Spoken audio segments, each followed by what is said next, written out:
కనీసం ఇవాళ ప్రభుత్వం దగ్గర నుంచి డబ్బులు తినడానికి అవకాశం లేకపోవడం, తప్పుడు మార్గంలోకి వెళ్లకుండా నేరుగా జనం దగ్గరకు వస్తున్నటువంటి అంశం.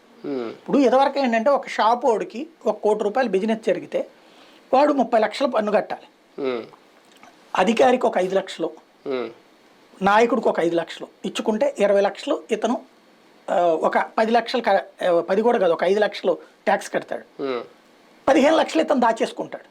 ఎట్లా? That is black money.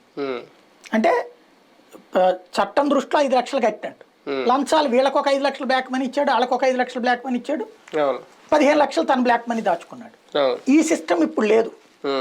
దీని ఇంపాక్ట్ ఏమైంది? దొంగకి దారులన్నీ మూసేశారు. ఒక రకంగా చెప్పాలంటే జిఎస్టీ సిస్టమ్ తీసుకొచ్చాక ప్రొడక్షన్ దగ్గర నుంచి ఇప్పుడు వాళ్ళు ఎందుకు చచ్చిపోతున్నారు, వీళ్ళు ఊరుకూరికినే దొరికిపోతున్నారు నాయకులు, బోగస్ కంపెనీలు సృష్టించుకోవాల్సి వస్తుంది లంచాలు తినడానికి. ఇప్పుడు ఫర్ ఎగ్జాంపుల్ స్కిల్ డెవలప్మెంట్ కుంభకోణం ఎందుకు దొరికిపోయాడు? అధికారికంగా ఎట్ట దొరికిపోయాడు ఆయన?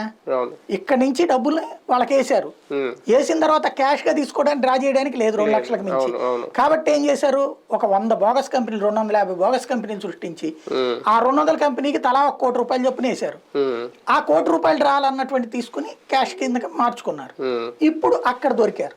అంటే కరప్షన్ ఫ్రీ